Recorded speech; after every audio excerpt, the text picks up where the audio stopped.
안녕하세요. 공군 전투조종사 출신 진격의 아재입니다.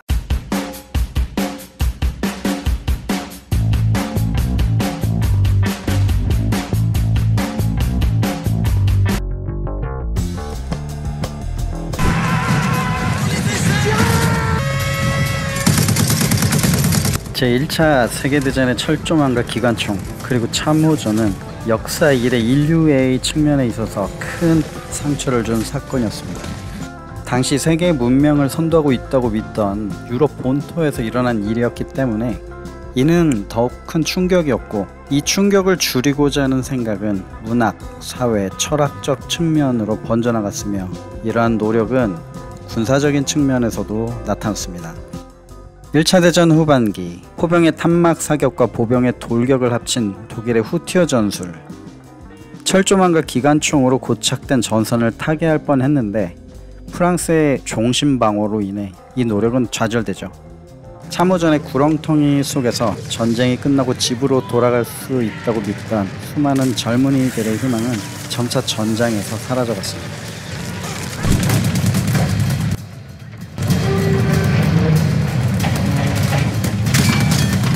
독일의 전술적 노력이 불거품된 이후 이번에는 영국에서 기술적인 노력이 시도됩니다. 1차 대전 후반기에 나타난 탱크, 참호전 돌파의 가능성을 보여주면서 제1차 세계대전은 비로소 끝이 나죠. 지리한 참호전과 같은 상황을 타개할 방법으로 지상에서는 새롭게 나타난 기갑부대와 극강화 폭격기의 조합이, 그리고 공중에서는 전략폭격 사상이 대두됩니다. 나치 독일과 일본은 지상군 및 해군과 긴밀하게 공군력을 통합해서 운영하고, 영국과 미국은 전략폭격과 공중을 통해 전장을 통제하는 접근 방식을 취함으로써 항공전력 운용이라는 방향에 있어 근본적인 차이가 있었죠. 이는 각 나라가 서로 다른 전술적 운영 방식을 결정했기 때문인데요. 항공력이 미래의 전장을 지배할 것이라 확신하여 전략폭격을 강조한 줄리오 드해, 전략폭격에 대한 자신의 견해와 주장을 제공권이라는 저서를 통해 발표합니다. 이 이론은 지상과 해양에만 국한된 군사적 관점을 하늘로 전환시킨 이론으로, 당시 군사를 지배했던 지상과 해양 중심의 군사학자들로부터 많은 견제를 받았으나 동시에 1차 대전의 악몽으로부터 벗어날 획기적인 생각을 가진 신진 군사 사상가들의 입을 통해 두해의 전략폭격 사상은 전염병과 같이 퍼져나가게 되었습니다. 제공권이 곧 전쟁의 승리를 의미한다. 그러므로 충분한 항공력을 갖추어야 한다. 제공권 획득을 위해서는 적의 모든 항공수단을 파괴하는 것이 필요하고, 그것은 오직 공중이나 적국 내부에서 이루어져야 하며 오직 항공무기에 의해 달성될 수 있다. 이 책에서 두해는 적의 전투기를 방어하는 것보다 먼저 공격해서 섬멸하기 위해서 강력하고 큰 전투폭격기가 필요하다고 강조를 합니다. 이런 사상은 초기 항공기 개발 시 대형 항공기 제작의 기본 사상이 되기도 하죠. 이때 세계는 항공 전략에 관해서 두 가지 측면으로 바라보기 시작하는데, 첫째, 항공력의 전술적인 측면이 강조돼서 육해군을 직접 근접 지원하는 장거리 포병의 역할로 나중에 나치 공군과 펜처 사단의 결합을 통해 전격전을 낳게 됩니다. 두 번째는 적군에 대한 직접적인 파괴보다 군수공장, 보급로, 교통시설 등을 파괴해서 적국의 기능을 상실하게 만들어 항복을 강요하는 방향으로 접근하고자 한 전략폭격 사상입니다.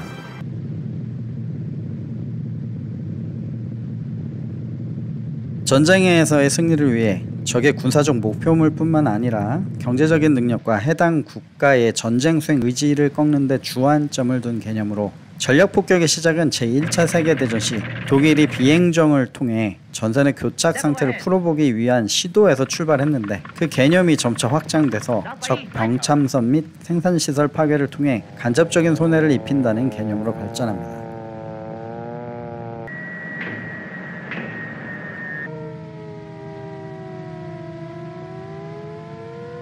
물론 독일에서도 전략폭격에 대한 논의가 있었죠. 줄리오 드해의 이론을 지지하여 전략폭격의 중요성을 강조한 사람이 있었는데, 독일 공군의 작전 목적을 충족시키는 것은 급강화 폭격기와 전투 폭격기이지만 전쟁의 승리를 가져올 무기는 전략 폭격기이다. 독일 공군 내에서 장거리 폭격기 개발을 주도하여 우랄 폭격기 프로젝트를 추진해서 융커스 89나 도니어 19와 같은 시제 중폭격기를 갖게 됩니다만 히틀러 정권은 눈앞에 보이는 결과에만 관심을 보이고 전략폭격기 전략의 지지자 발터 베버 장군이 1936년 비행기 사고로 젊은 나이에 갑자기 사망하자 이 계획이 중단되죠. 독일 공군은 전략폭격보다 전술폭격과 지상군 지원에 더 집중하고 이후 독일 공군 내에서는 전략폭격에 대한 기조는 완전히 사라집니다. 하여간 이렇게 공군력을 운영하면 참모전과 같은 상황을 만들지 않고 최소한의 피해로 적국을 패퇴시킬 수 있다고 생각합니다.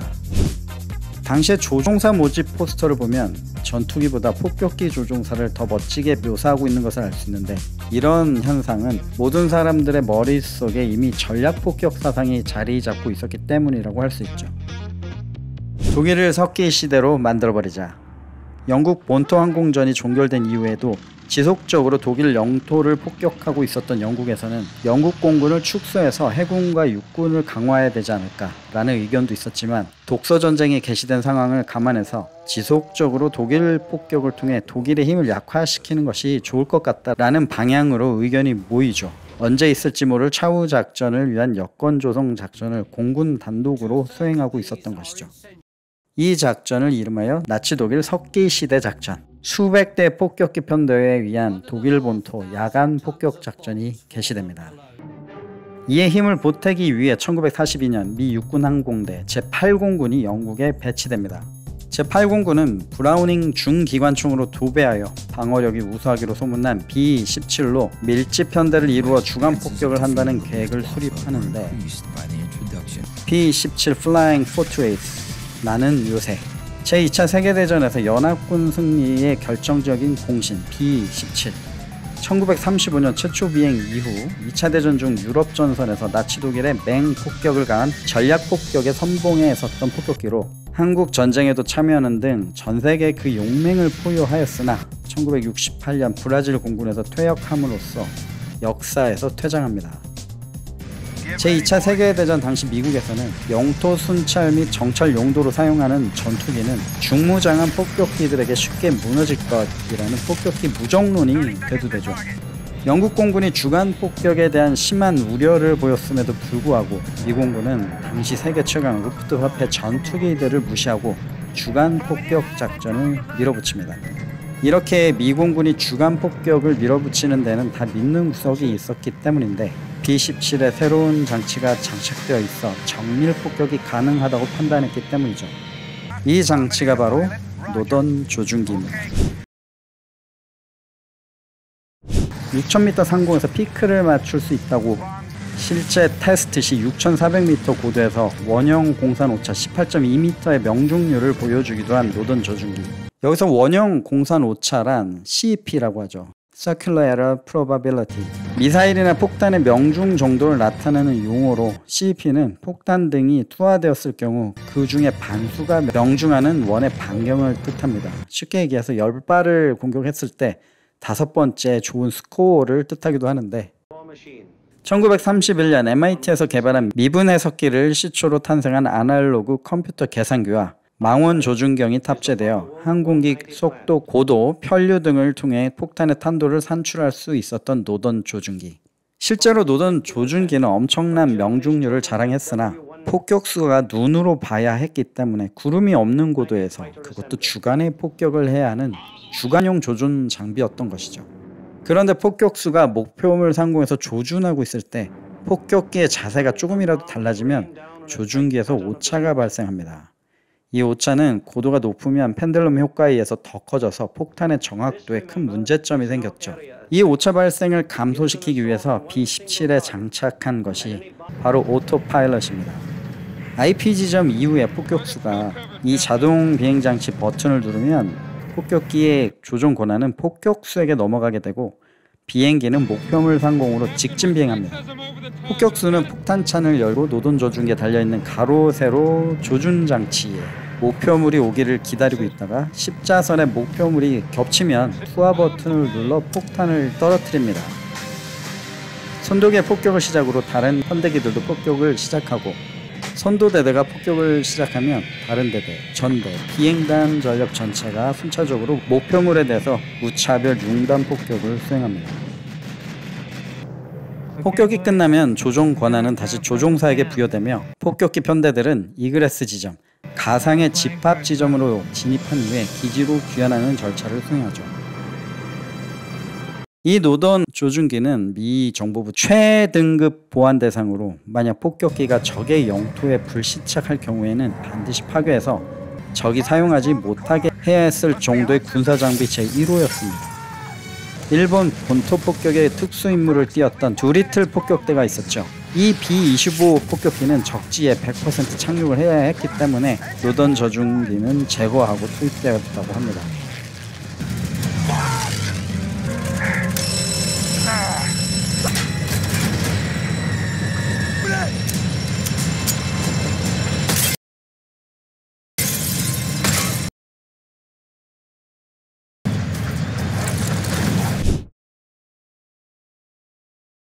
조준기를 보면 십자가 모양의 가늠쇠가 보이죠.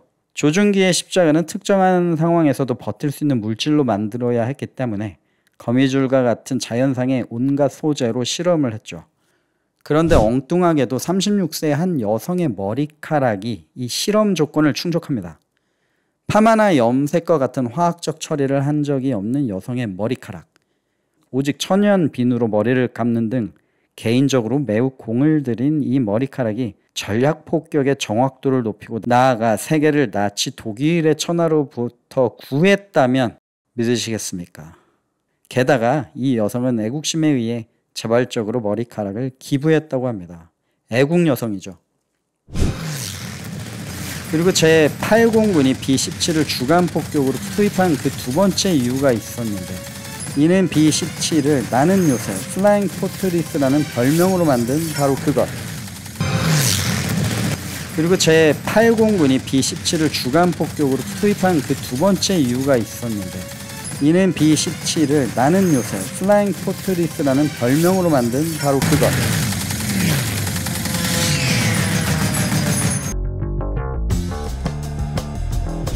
공군력으로 나치 독일을 무너뜨리고자 야심차게 건너간 미 8공군 B-17 폭격기들, 게다가 영국의 야간 폭격과 달리 주간 폭격이라는 대범한 계획까지 위반하는데, 유럽 전선의 첫 참전에, 그것도 영국 본토 항공전도 참여하지 않았던 미국이 세계의 최강 독일 루프트와페의 전투기들을 상대로 주간 폭격 작전을 결정한 이유가 있었으니, 그 첫 번째 이유는 MIT 미분 해석기를 바탕으로 제작된 엄청난 정확도를 보여준 노던 조준기 때문이었고, 또 다른 이유가 있었죠. 유럽 폭격전에 투입된 B-17 폭격기, 길이 22.66m, 높이 5.82m, 최대 이륙 중량 29,700kg, 1200마력 4발의 사이클론 터보차저 엔진을 통해 최대 속도 462km/h, 순항 속도 293km/h, 항속거리는 2700km의 무장을 적재한 상태에서 3219km까지 도달이 가능했고, 10명의 승무원이 탑승하는 B-17. 조종사, 부조종사, 항법사는 폭격기 조종과 비행 안전만 신경을 쓰도록 조종 임무만 전담을 했으나, IP 지점 이후 폭격 임무를 담당한 폭격수는 IP 지점 이전에는 로즈 거너로서의 임무를 담당합니다. 항공 이상시를 대비한 플라이트 엔지니어는 엔지니어의 과업 이외에도 탑 터렛 거너로서의 임무를 수행해야 했습니다. 라디오 커뮤니케이션을 담당한 라디오 오퍼레이터 이외에 동체 거너 2명, 테일 거너 1명, 그리고 볼 터렛 거너 1명, 이렇게 10명이 탑승을 하는데, 비행 임무에 있어서 중요한 조종사, 부조종사, 항법사, 그리고 라디오 오퍼레이터 이외에는 모두 6명이 기총수로서의 과업을 맡고 있었던 것을 알 수 있습니다. 도절, 벤트럴 노즈, 그리고 테일에 위치한 4개의 쌍열 터렛 총 8문, 동체 좌우 2문, 칵핏 뒤에 2문, 그리고 아래쪽에 한 문에 총 13문의 17.2mm M2 브라우닝 기관총을 탑재한 B-17 플라잉 포트리스. 여기에 탑재된 브라우닝 기관총은 1차 세계대전 때부터 활약해서 지상전의 화기로 자리매김한 기관총으로 2차 세계대전 중 미군 전투기 대부분은 브라우닝 기관총이 장착됩니다. 항공기 탑재용 브라우닝 기관총이었죠. 사격 시에는 금속 링크벨트가 사용되는데 일부 구성품의 위치를 적절히 조종하면 탄약을 오른쪽이나 왼쪽에서 급탄할 수 있도록 설계돼서 폭격기에서 사용되기에 적합하다는 평을 받았습니다. 발사 속도는 분당 750에서 858, 탄약은 철갑탄, 철갑소위탄, 예광탄, 공포탄, 그리고 모의탄을 사용했죠. 시애틀 타임즈 기자 리차드 윌리엄스는 13문의 기관총을 탑재한 채 대기하고 있던 B-17을 보고 플라잉 포트레스, 이거 비행하는 요새라며 감탄을 했죠. 이것이 곧 B-17의 별명의 유래가 되었다고 합니다. 한편으로는 해적선으로부터 영토를 지켰던 해안 요새에 착안해서 설계를 했기 때문에 플라잉 포트레스, 나는 요새라고 명명되었다고도 합니다. B-17 폭격기 내부에 짐벌에 매달려 비행기 바닥에서 돌출되어 있는 볼터렛, B-17 폭격기의 독특한 특징 중 하나이죠. 플렉시스 글라스로 만들어진 직경 4피트의 이 볼터렛은 비행기 바닥에 부착된 원형 구체로서 두 정의 기관총으로 무장하고 360도를 회전할 수 있어서 B-17의 아래쪽을 보호하는 역할을 담당합니다. 이 볼터렛이 매우 작고 비좁았기 때문에 일반적으로 승무원 중에서 가장 작은 사람들이 배정되었다고도 하는데, 사수는 비행기 바닥에 있는 포탑의 문을 열고 총이 육지를 향하도록 똑바로 그리고 아래로 향하도록 하고, 발꿈치 받침대에 발을 놓고 태아 자세로 몸을 낮추고 무릎을 귀 근처에 구부린 채 등을 대고 누워야 했습니다. 끈을 묶은 사수는 완전히 혼자 적의 공격에 노출되어야 했지만 너무 좁았기 때문에 낙하산을 착용하지 못했습니다. 이 볼터렛 기관총수는 혼자 너무 외로웠을 것인데 외로움을 덜 느끼게 된 이유에는 하늘의 경치 때문이라고 합니다. 좌우를 바라보면 하늘에는 동료 전투기, 폭격기, 호위기로 가득 차 있었고 모두 목적지까지 서로 지켜주겠다는 의지를 볼 수 있었죠. 매우 위험한 직책이었다는 데는 의심의 여지가 없지만 미 8공군의 사상자 조사에 따르면 볼터렛 기총수의 사망률은 전체 기총수 중에 가장 낮았다라고 하지만 B-17 기총수 중에서는 다른 기총수의 2배에 달하는 사망률이라는 조사 결과가 나옵니다. 매우 위험한 위치였던 것은 틀림이 없었죠. 이렇게 다중포탑으로 중무장한 폭격기들이 편대를 이루고 들어가면 적 전투기로부터 방어가 가능할 것이다. 이 13문의 기관총으로 중무장한 B-17.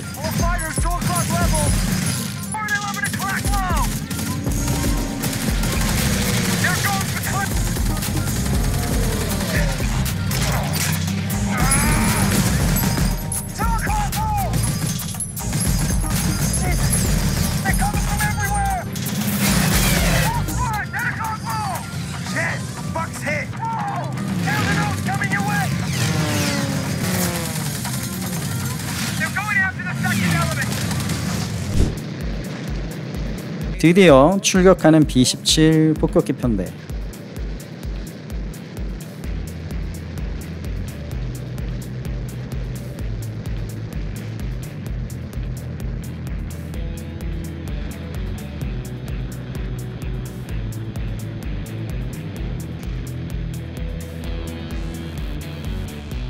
이륙 후 90초 이후 출항 방향으로 선회를 하고 3기로 이루어진 편대는 비행장 상공으로 선회를 하면서 1500피트에서 집합을 완료하고 이후 계속 선회하면서 대대 전력인 스쿼드론 6기 대형을 완성합니다. 이후 2000피트로 상승하면서 계속해서 전대 전력을 합류시키고 이 전대 전력은 다른 전대 전력과 합류해서 비행단 전력으로 마침내 전투 대형을 완성합니다.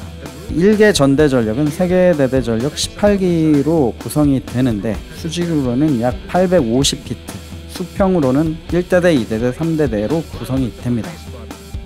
한개 비행단 대형은 2개에서 3개의 전대 전력으로 구성이 되는데 수직으로는 약 3000피트로 분리하고 선두 전대 전력을 따라 비행을 합니다.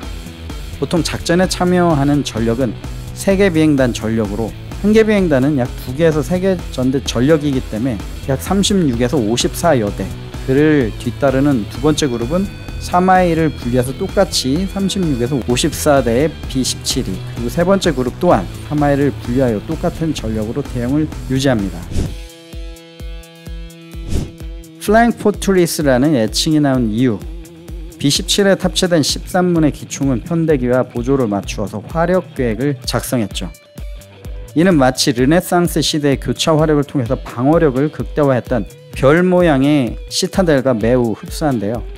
4개 B-17 편대를 기준으로 대응을 이룬다고 했을 때 측방 공격에 대한 화력은 B-17 4대의 측면에 가용한 기관총 3개 5문, 총 20문의 화력이 집중 가능하고, 후방 공격에 대해서는 후방 3기의 테일 기관총 총 6문이 대응하며, 하방 공격에 대해서는 전방과 아래쪽에 위치한 2개 3문의 기관총 4개 편대 화력 총 12문의 기총 화력으로 대응을 하도록 합니다. 이는 단편적인 화력 계획을 설명한 것 뿐인데요. 실제로 한 대가 아닌 편대군 전체가 어느 측면으로부터 전투기 공격을 받더라도 이에 대응할 수 있도록 대응책을 마련했는데, 이것은 시계 방향을 활용하여 그 해당 방면을 맡고 있는 기총수들이 모두 적기에 대해서 집중하여 집중 사격을 하도록 한 것이죠.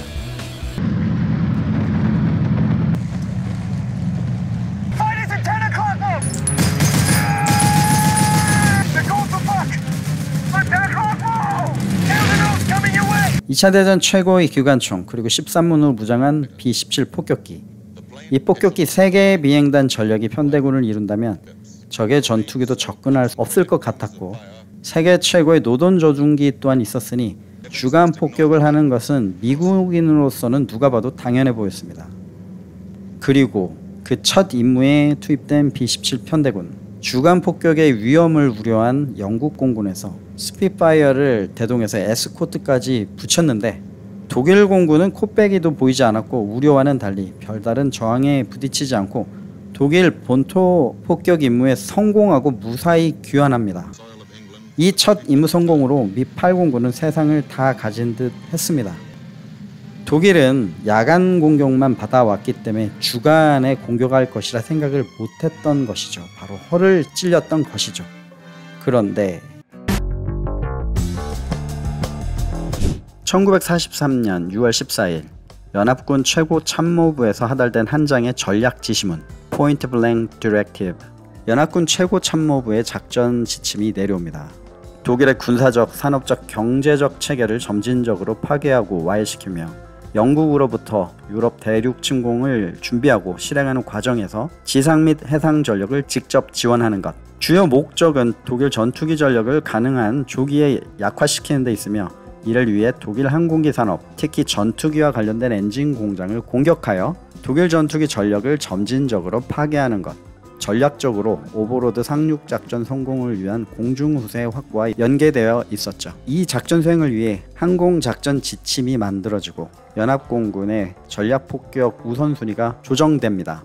AOD, Air Operation Directive, 항공작전 지침. 항공작전에 대한 지침을 제공하는 문서로 미공군의 1일 항공임무 명령을 작성하기 위한 지침 문서죠. 예전에 현역 때 제가 담당하기도 했었죠. 이 지침을 완수하기 위해 1943년 8월 17일 미 8공군은 레겐스부르크의 메사슈미트 전투기 생산 공장과 슈바인프루트의 볼베어링 공장들을 타격하기로 합니다. 레겐스부르크에 위치한 메사슈미트 BF-109 전투기 공장을 타격하여 독일 전투기 전력을 약화시키고, 슈바인프루트의 볼베어링 공장을 타격함으로써 기계, 탱크, 항공기 생산에 차질이 될 것이라 예상을 했기 때문이죠. 작전 수행을 위해 B-17 부대는 4배로 확장돼서 제1폭격 비행단과 제3폭격 비행단으로 편성되었으며 규모가 커져서 폭격사단으로 재지정됩니다. 최고사령부는 전쟁에서의 승리를 위해 공중우세를 먼저 장악해야 한다고 생각했고, 이에 따라 폭격기 전력을 통한 전략폭격, 즉 현대 공군의 제공작전 중 공세제공작전을 시작한 것으로, 영국 본토 항공전에서 보여준 방어제공작전과 같은 수동적인 방어가 아닌 능동적인 공격을 통해 적 위협을 선제적으로 제거하는 데 중점을 둡니다. 포인트 블랭 작전의 일환으로 계획된 레겐스부르크와 슈바인프루트의 폭격 임무. 총 376대의 B-17 폭격기가 참가하는데 표적이 레겐스부르크와 슈바인프루트로 분리되어 있어서 이를 동시 타격하기 위해 폭격기 전력을 2개로 나누어 편대군을 조직하니 이 모습을 보고 더블 스트라이크라는 별명이 붙습니다. 더블 스트라이크 작전의 특징은 슈바인프루트 폭격대가 독일 공군과 교전을 하고 귀환하는 동안 레겐스버그 폭격대는 공격 후에 북아프리카로 전개하는 것으로 폭격대의 기지를 영국이 아닌 유럽 전역으로 확대하여 차후 작전에서 독일 전투기의 전력을 분산시킬 수 있다는 구상에 의해 계획됩니다. 도쿄 탱크라는 연료 탱크를 장착한 B-17을 사용하는 제3 폭격 비행단은 레겐스부르크에 있는 메샤슈미트 BF-109 공장을 공격한 다음 알제리의 기지로 귀환하기로 계획을 합니다. 그러나 작전 당일 짙은 안개가 끼고 짙은 안개로 인해 최소 이륙 시정을 확보하지 못한 슈바인프루트 방면의 전력들, 레겐스부르크 방면 전력은 정해진 시각에 이륙을 합니다.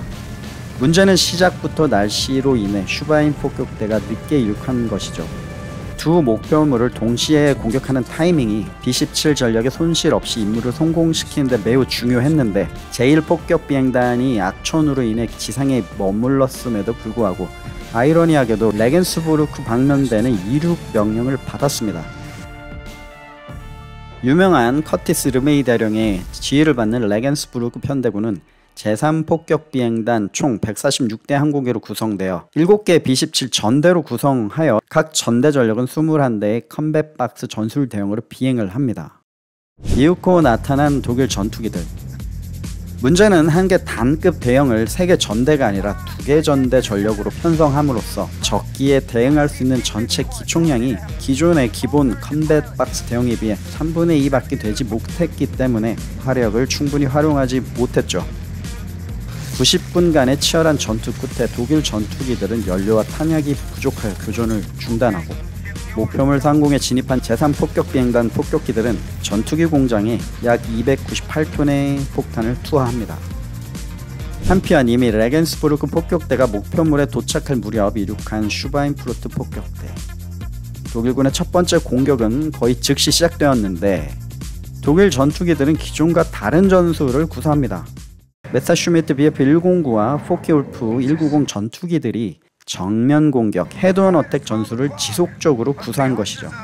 독일 공군은 처음에 이중 공격, 더블 스트라이크로 분산된 폭격대로 인해 처음에는 대응을 제대로 하지 못하였는데 첫 폭격대가 레겐스부르크로 가는 동안 전투력을 정비하여 슈바인프루트 폭격대에는 더 효과적으로 대응할 수 있었죠.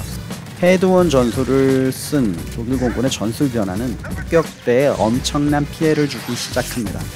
헤드온 전술이란 적기에 대해서 정면으로 접근해서 공격하는 근접 전투 기동 방법인데요.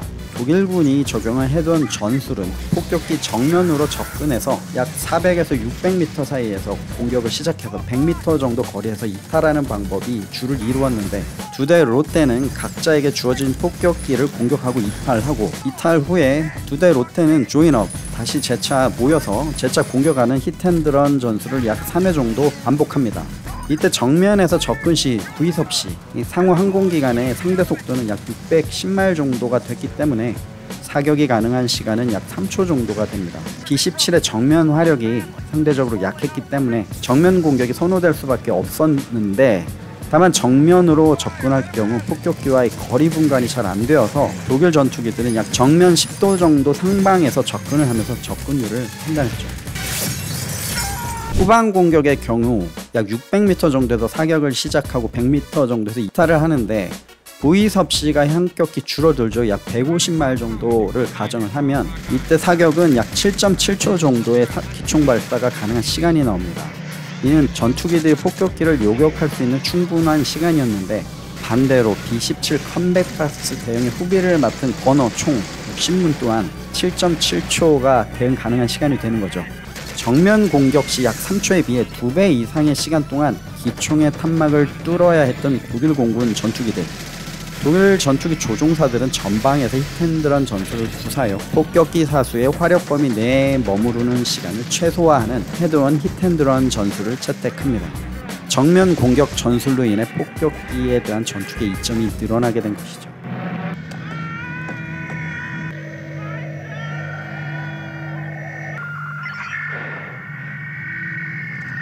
기관총 화력과 교처 화력으로 방어 능력을 배가해줄 컴백 박스대형을 믿었던 B-17 폭격기 편대군.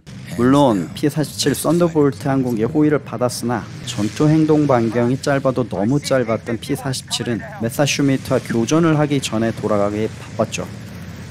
동시에 공격했어야 했던 슈바인 폭격대는 안개로 인해 늦게 이륙함으로써 동시 공격이 아니라 시간차 공격을 하게 되고, 이에 레겐스 폭격대와 교전을 마치고 착륙하고 다시 이륙한 독일 공군의 무수한 공격을 혼자 다 받아야 했습니다. 우리는 목표를 향해 날아갔고 그곳에서 지옥을 경험했다. 그들은 우리를 피할 수 없었다. 우리는 그들을 추격했다.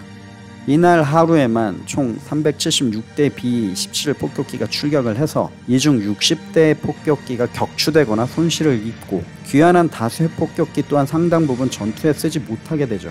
수백 명의 승무원들이 사망, 실종 또는 포로가 됐고, 일부는 스위스에 불시착해서 억류됩니다. 레겐스부르크의 메사슈미트 공장은 타격을 물론 입었죠. 생산 능력에 일시적인 손실이 생겼고, 슈바인프루트의 볼베어링 공장도 피해를 입고 생산량 저하가 있었지만, 독일이 빠르게 복구를 시도함으로써 장기적인 산업 마비에는 이르지 않았다고 평가됩니다. 미공군은 이 작전 이후 전투기 호위의 중요성과 폭격기의 생존율 문제, 그리고 장거리 폭격 작전의 위험성에 대한 깊은 교훈을 얻었고, 이후 전투 행동 반경이 긴 P-51 머스탕이 등장하는 배경이 됩니다. 기술적으로나 전략적으로 상당히 야심적인 시도였으나 손실과 위험이 너무 컸기 때문에 승리라기보다는 교훈이 많은 작전으로 지금까지도 평가되고 있는 포인트 블랭 오퍼레이션.